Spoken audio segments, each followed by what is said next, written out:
Bienvenue à tous nos auditeurs sur Enchantant le Monde, le podcast du réseau Écosphère et des éco-acteurs où nous discutons de la création d'un monde plus respectueux du vivant. Je suis Katia, votre hôte.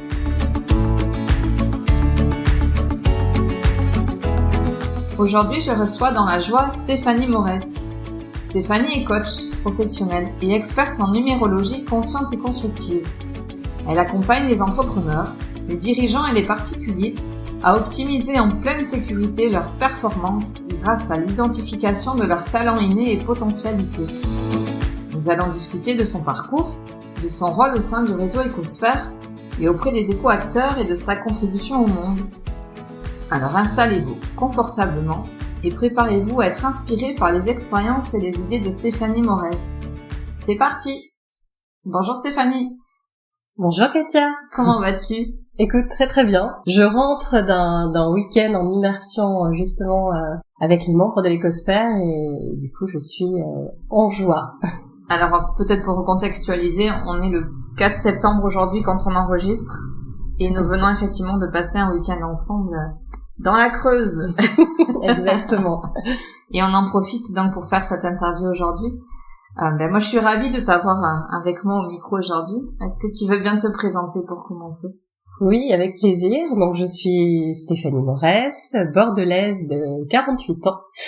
Mon parcours en quelques mots, après 20 ans dans le monde du salariat, je me suis naturellement reconvertie en tant que coach professionnel, et la numérologie s'est invitée dans ma vie.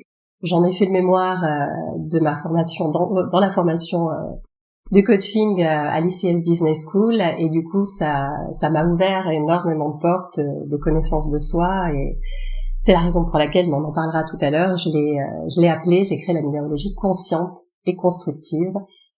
Voilà en quelques mots mon parcours de vie, et donc là je suis véritablement en train de commencer la deuxième partie de ma vie qui me met véritablement en joie. Je crois que ça va être le mot de l'épisode, en joie. Je me sens pleinement alignée entre ce qui fait sens pour moi et ce que j'ai envie de créer et co-créer, en particulier avec ce collectif l'Écosphère.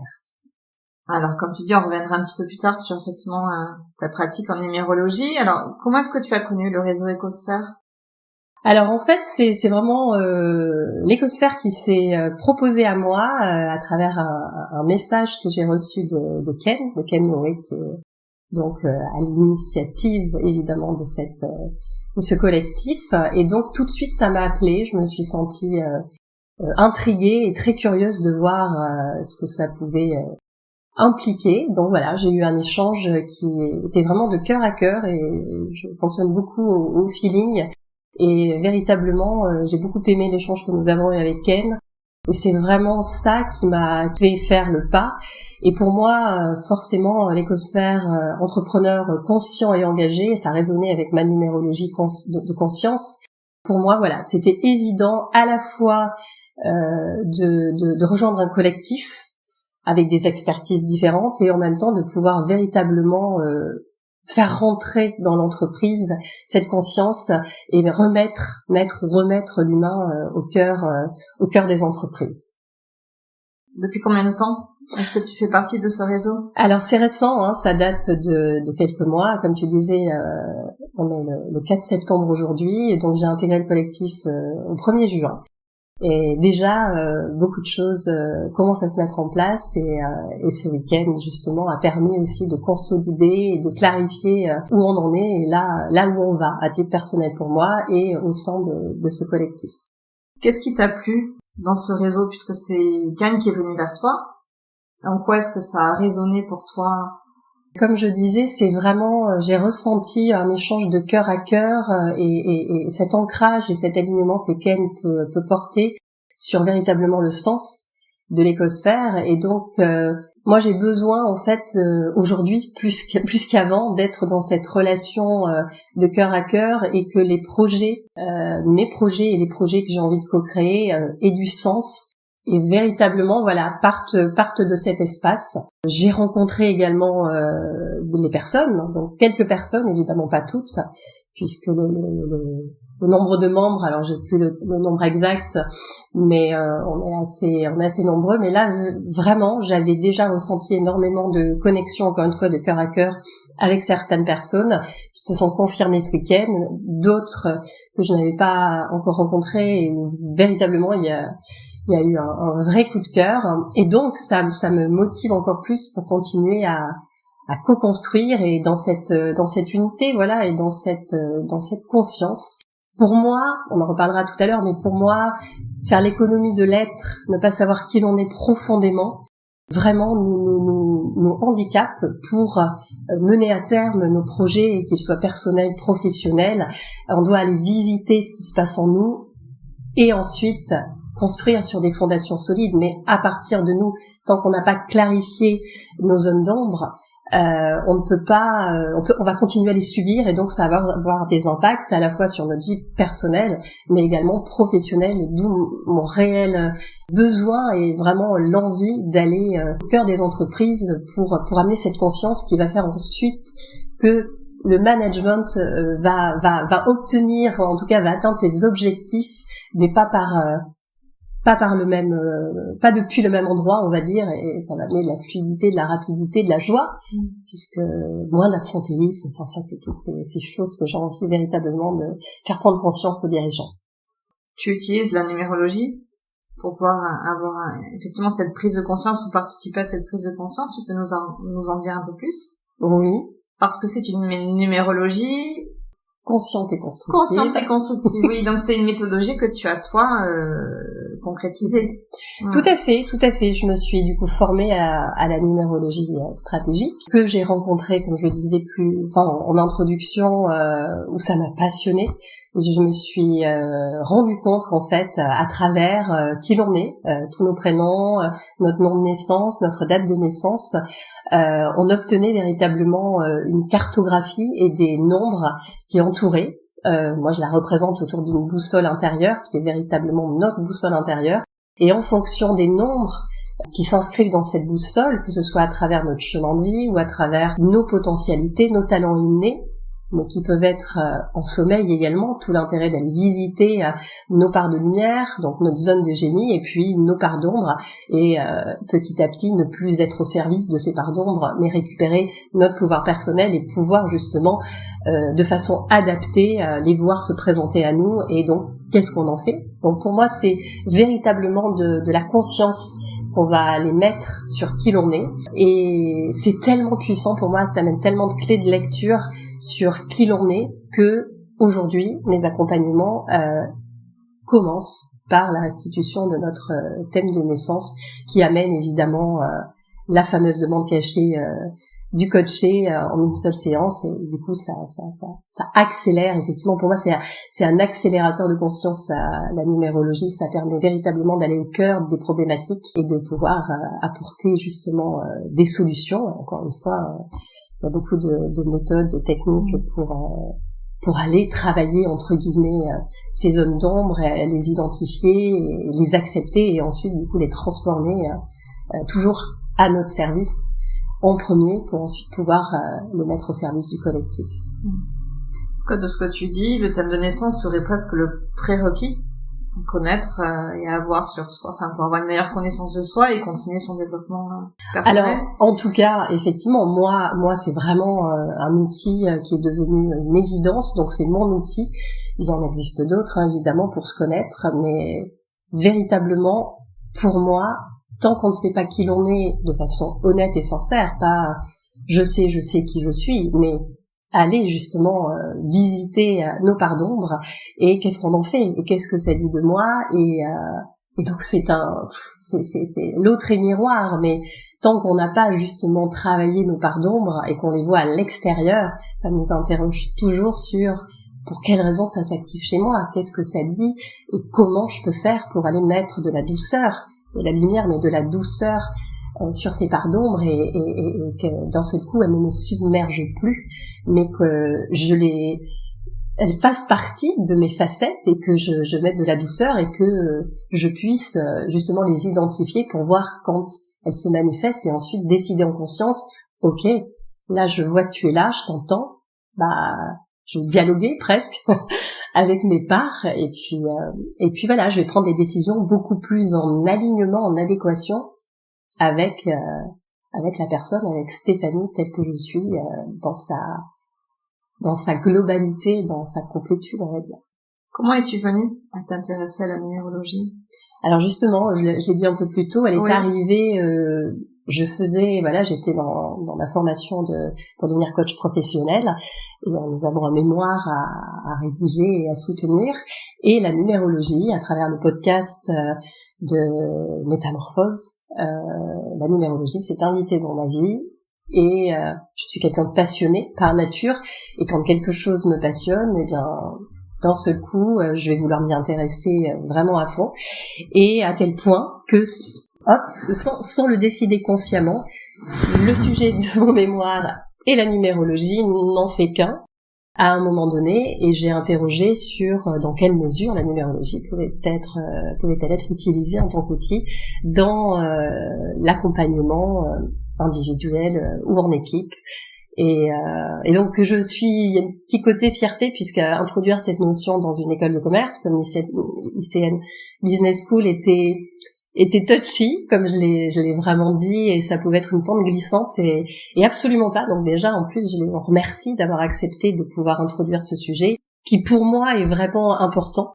Ça confirme le pied qu'on peut commencer à mettre dans les entreprises, dans les organismes, et se dire que tout peut être vécu ensemble, qu'il n'y a pas qu'une seule méthode, que ce soit des MBTI qui reposent en plus sur du déclaratif. La numérologie nous constitue et ne repose pas sur du déclaratif. On va pas revenir sur les origines, mais véritablement le nombre est vibratoire. Pythagore nous le disait déjà il y a 2500 ans, et donc nous sommes des êtres vibratoires par la physique quantique qui nous le rappelle à chaque instant, et donc effectivement nous vibrons qui nous sommes. Et je trouve ça absolument génial d'aller visiter qui nous sommes à travers ce prisme. Et encore une fois, le lâcher prise est au cœur de cette numérologie, de ce thème. On peut avoir des thèmes identiques et décider de vibrer notre vie sur l'aspect aligné. Je suis profondément dans le sens de qui je veux être et de la vie que je veux vivre, ou au contraire, je n'arrive pas à sortir de problématiques récurrentes, et c'est mon choix, et encore une fois, il n'y a pas de jugement, ma capacité à ce moment-là à aller visiter ces parts, et tout est toujours juste, de toute façon. Qu'est-ce qui te motive dans ton travail quotidien? Depuis que tu es devenu coach et que tu exploites cet outil que tu as découvert il n'y a pas si longtemps que ça? Alors, pour moi, ce qui véritablement me motive, c'est l'évolution que je peux voir dans les personnes que j'accompagne, cette envie, cet engagement. Le mot engagement est très très important pour moi, parce qu'effectivement, aller voir, visiter ces parts d'ombre, aller voir qui je suis, au-delà des parts d'ombre, aller voir qui je suis, peut être challengeant. Mais pour autant, il y a un tel cadeau derrière que j'encourage tout le monde, évidemment, à le faire quand il est prêt. Mais du coup, moi, véritablement permettre aux personnes de s'autoriser à être qui elles sont et de remettre du sens dans leur vie est une des raisons véritablement qui me motive et qui me permet de rester connectée à moi, et dans cette joie véritablement de voir les personnes se responsabiliser dans leur bonheur et ne pas attendre que ce soit l'extérieur qui leur apporte ce qui leur manque à l'intérieur. Moi, je pense que tout le monde, quelque part, devrait, dès le plus jeune âge, avoir ce regard sur soi pour ensuite ne pas subir sa vie et reprendre les commandes et redevenir maître, pour reprendre les termes d'une des membres, maître en son royaume, que je citerai, Sylviane. Donc voilà, redevenir maître en son royaume, ne plus subir l'extérieur. Et agir en conscience, encore une fois. Dès qu'on agit en conscience, alors en conscience, en observateur, en tout cas voir ce qui se joue et voir le film qui est en train de se jouer, permet, c'est le pas de côté, c'est la prise de hauteur, de dire ok, là, je ne suis plus à l'intérieur du film de ma vie, je suis en train de voir ce qui se passe, de voir comment je réagis, de voir la situation, de voir tous ces personnages finalement, et ça donne tellement de clés, enfin vraiment, je suis passionnée, mais parce que vraiment je suis convaincue Donc voilà, pour répondre à ta question. Et alors justement, est-ce que tu aurais une situation pour illustrer ce que tu es en train de nous dire sur ce que tu as pu constater en termes de transformation, d'évolution, quelqu'un que tu as accompagné pour qui tu as vraiment observé cette transformation? Alors j'en ai une qui me vient effectivement, et c'est là où je me dis que il y a un vrai besoin d'amener ces éclairages.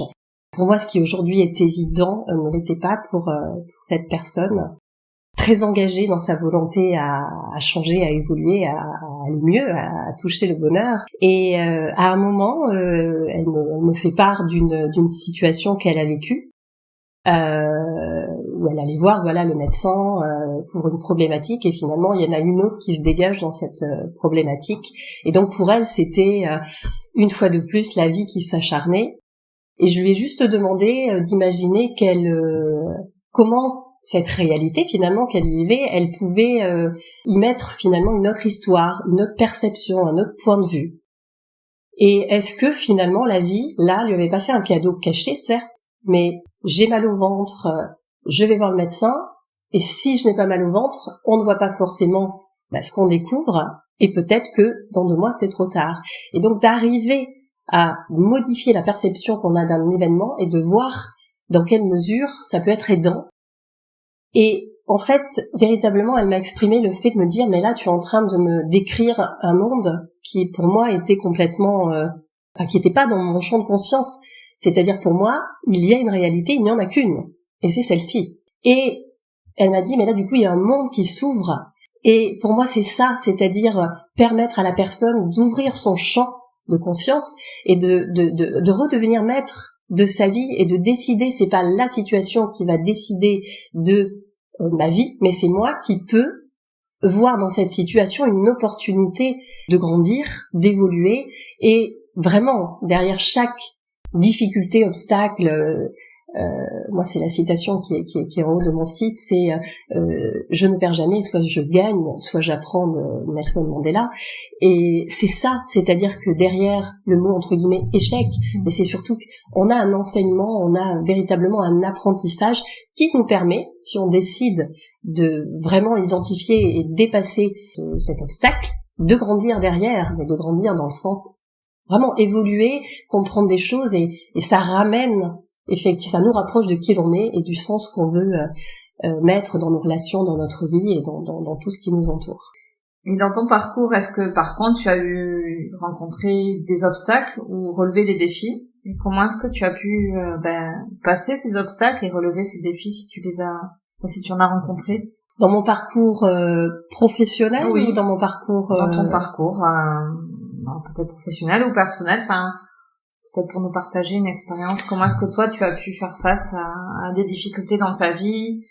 Là, je vais prendre un exemple personnel. J'ai su très tôt, moi je suis un peu tombée, pas comme Obélix, mais très tôt dans la connaissance de soi et le besoin de comprendre le monde très jeune. Et effectivement, à un moment de ma vie, j'ai eu une crise, on va la nommer crise existentielle, qui a fait que d'un seul coup, ça devenait, il y avait un avant, un après, ça devenait compliqué de voir où était le sens de beaucoup de choses. Encore une fois, sur le moment, on voit vraiment ça comme une difficulté, une grande difficulté, mais en fait, ça a été le point de départ de mon besoin, pour le coup, de comprendre. Parce que moi, je suis très analytique au départ et j'ai besoin de tout comprendre. Et donc, c'est ce qui m'a amené à lire énormément, à écouter beaucoup de choses pour me rassurer. Parce que c'est pareil, au départ, quand on sait pas, moi, c'est très clair que il y avait ce besoin d'être rassuré. Et ce besoin d'être rassuré, c'est une caractéristique que j'ai, mais du coup, qui m'a amené à vraiment, comme je dis, ratisser large. C'est-à-dire que vraiment, je me renseigne et pour comprendre absolument. Et donc, cette difficulté au départ apparente m'a ouvert énormément, on va dire, de portes. Parfois, il faut du temps, il faut cheminer, parce qu'encore une fois, on n'est pas tous égaux sur certains aspects. Moi, c'était celui-ci, et donc la vie m'a amené une situation à vivre. Est-ce que j'y vais, ou est-ce que du coup, je vis cette difficulté et je me renferme, ou au contraire, est-ce que je constate cette difficulté et je vais aller me dépasser, me confronter. Et là, on est d'accord qu'on parle de yang mais ça m'a bien servi, donc on en a besoin pour ensuite aujourd'hui, après ce combat. Donc là, on ne nous voit pas, mais je mets des guillemets, mais véritablement, le fameux guerrier, je suis une guerrière, je pense, et de voir tout ce chemin que j'ai pu parcourir m'a tellement nourri que j'ai cette conscience-là, et quand j'accompagne, j'ai cette conscience-là. C'est-à-dire que je suis sans jugement, je suis dans l'écoute évidemment active. Tu parlais de prérequis, mais moi, véritablement, mon prérequis aujourd'hui, et c'est certain, je ne veux pas du tout avoir des clients qui ne veulent pas changer. C'est-à-dire pour moi la notion d'engagement, d'implication, cette volonté de changer va impliquer justement le chemin. Voilà, il va peut-être y avoir des retours en arrière, des raccourcis parfois, mais ça va être un chemin. Et véritablement, moi je vais vérifier, c'est la seule chose, je vais vérifier si la personne elle est prête à ça et si elle a envie. Sinon, tout le monde va perdre du temps, va être frustré. Mais si cet engagement est là, alors là, mon cœur s'ouvre, j'ai envie de dire, et là c'est fabuleux parce que là je sais que des transformations à titre à la fois personnel et professionnel vont s'opérer et que la personne ensuite elle va retrouver son autonomie et c'est ça qui est important pour moi. Au début je lui prends la main et à la fin de l'accompagnement je lui lâche la main, je suis toujours là évidemment si elle a besoin de revenir me voir, mais elle doit retrouver son pouvoir personnel. Et comment est-ce que ton activité s'articule aujourd'hui avec celle du réseau dans lequel tu t'es impliqué, donc tu y es rentré il y a quelques mois. Quelle est ta fonction, c'est peut-être pas fonction, mais ton rôle ou quelle place est-ce que tu as dans ce réseau en tant qu'éco-acteur par rapport aux autres éco-acteurs? Alors oui, bien sûr. Donc oui, je suis impliquée. Je suis éco-experte, donc je viens avec mon expertise effectivement. J'ai vraiment à cœur d'œuvrer, on va dire, à titre de l'accompagnement. Donc il y a différents pôles dans l'écosphère. Aujourd'hui en tout cas, moi je suis un membre ressource pour le pôle accompagnement au sein de l'écosphère et donc pour les membres de l'écosphère, et également le pôle entreprise où, comme je le disais un peu plus tôt, c'est vraiment au départ ça qui m'a fait dire oui, un grand oui. Évidemment, voilà la connexion que j'ai eue avec Ken et aussi le fait de pouvoir intégrer le pôle entreprise et donc intégrer et rentrer dans les entreprises pour amener l'humain et pour le remettre au centre de toute on va dire de tout dans l'entreprise, puisque ça manque beaucoup je trouve aujourd'hui. Donc voilà, donc vraiment œuvrer et contribuer également à ce que cette écosphère grandisse et qu'on puisse tout simplement remettre de la conscience et de l'humain partout finalement, et permettre à chacun de mettre de la clarté en lui et de retrouver son pouvoir personnel et de ne plus subir l'extérieur. Mais pour ça, il faut aller voir ce qui se passe à l'intérieur, puisque l'extérieur est toujours le reflet de ce qu'on vit à l'intérieur. Donc en fait le cheminement est toujours le même, qu'on s'adresse à titre personnel ou professionnel, cet exercice de d'abord voir ce qui se passe en nous pour ensuite pouvoir véritablement que ça pétille à l'extérieur. Quand ça pétille à l'intérieur, ça ne peut que pétiller à l'extérieur. Comment imagines-tu l'évolution de ce réseau? Quelle vision est-ce que le réseau a, peut-être pour parler de manière plus générale? Véritablement ce réseau a pour vision, enfin c'est la vision de Ken, mais de grandir et véritablement devenir une fondation à l'international. Et c'est vrai que ça c'est quand je le dis, il y a quelque chose de très excitant, de très enthousiasmant, de pouvoir élargir et dépasser les frontières.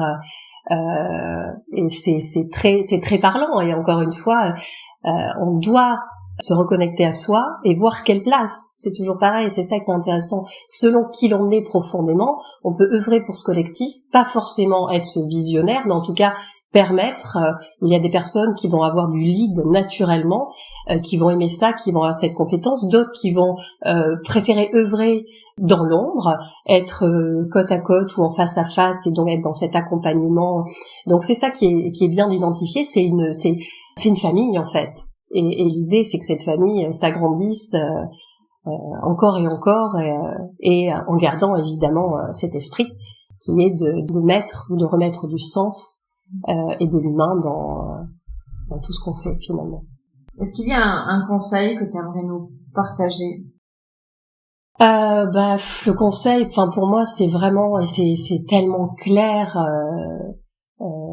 Depuis ces dernières années, c'est de se mettre en priorité, de partir de nous. C'est-à-dire que véritablement, on parle souvent de ne pas être égoïste, le côté même sacrificiel quelque part, de faire toujours pour les autres. Mais en fait, et là je vais parler des vases, des différents vases ou de son propre vase. C'est-à-dire que tant qu'on n'a pas ce qu'on a à l'intérieur et qu'on le donne, de l'amour, de l'attention, on va se vider de notre énergie et du coup c'est là où ça peut être dangereux. Donc commençons. Moi mon conseil c'est de commencer par aller visiter ce qui se passe en nous et plutôt que d'attendre de l'extérieur ce qui nous manque, de regarder comment est-ce qu'on peut se l'apporter, que ce soit de la valeur, que ce soit de l'amour, que ce soit du respect, toutes ces choses-là. Quand on se pose cette question-là en ce sens-là et qu'on parvient, encore une fois, c'est un chemin à ne plus attendre de l'extérieur, mais se donner cette valeur, se donner ce respect, d'un seul coup, vibratoirement parlant, puisque on est des êtres vibratoires, eh bien, on va attirer des personnes et des situations qui vont résonner en accord avec notre vibration. Si je sais et que mes cellules ont de la valeur, je vais plus vibrer les problèmes de légitimité, les problèmes de place. Et les personnes ne douteront pas que j'ai de la valeur. Si je vibre ça et que les personnes remettent en question ma valeur ou ma légitimité, encore une fois, c'est pas l'autre le problème, c'est moi. Est-ce que je me donne suffisamment de valeur? Est-ce que je me respecte si l'autre ne me respecte pas? Et c'est un jeu permanent de miroir qui nous fait progresser à un point magique. Donc voilà, commençons par soi, avant de vouloir projeter dans le monde ce qui fait sens pour soi, tout simplement. Me vient à l'esprit l'exemple qu'on donne souvent, si on est dans un avion et qu'il y a un moment de détresse, surtout occupons-nous de nous en prenant le masque à oxygène et avant de vouloir s'occuper des autres, voilà. Exactement. Oui. Exactement. Je le donne souvent cet exemple très caractéristique d'un membre en numérologie, et c'est vraiment ça. C'est complètement ça. C'est-à-dire qu'on ne peut pas sauver les gens qu'on a à côté, notre enfant, notre conjoint, si on met le masque sur eux en premier. C'est-à-dire que nous on meurt, c'est pas possible. Enfin voilà. Donc on doit s'occuper avant tout de soi, pouvoir s'occuper ou en tout cas donner ce qu'on a. C'est bon, on en déborde, donc on peut le donner, ça va pas nous faire baisser notre niveau, mais voilà, tu as parfaitement illustré un exemple que j'adore. Alors on arrive déjà à la fin. Déjà? Et oui. Est-ce qu'il y a quelque chose que tu voudrais nous partager pour conclure? Un dernier message, une pensée, quelque chose en lien avec le réseau que tu as intégré? Si quelqu'un avait envie comme toi d'intégrer le réseau, qu'est-ce que tu auras envie de lui dire? Justement d'aller voir, d'aller s'interroger, d'aller voir si la notion de conscience, si la notion de sens, si la notion d'engagement, à vouloir mettre de la lumière en soi pour ensuite le mettre au service du collectif, l'écosphère est clairement indiquée pour pouvoir vivre tout ça véritablement. Donc aller visiter encore une fois ce qu'il y a en soi, et allez voir si ça connecte avec les valeurs de l'écosphère. Et si c'est le cas, allez-y les yeux fermés. Vraiment, vraiment, vraiment. Et si tu devais résumer les valeurs de l'écosphère, qu'est-ce que tu dirais? Les valeurs, c'est voilà cet engagement, cette conscience, cet aspect aussi de contribution qui fait que donner, recevoir, cet équilibre qui est très très important pour moi aussi, hein, cette notion de justesse et de justice, donnant gagnant, mais on est dans le donner recevoir. Voilà, donc veiller aussi à cet équilibre, de contribuer et de recevoir aussi en retour. Je vois là il y a un cercle ou quelque chose de très circulant qui circule naturellement et qui permet d'alimenter, de nourrir à la fois notre part à nous et la part du collectif, véritablement, et c'est ce qu'on trouve dans l'écosphère. Est-ce que tu as quelque chose à ajouter? Ouais, peut-être.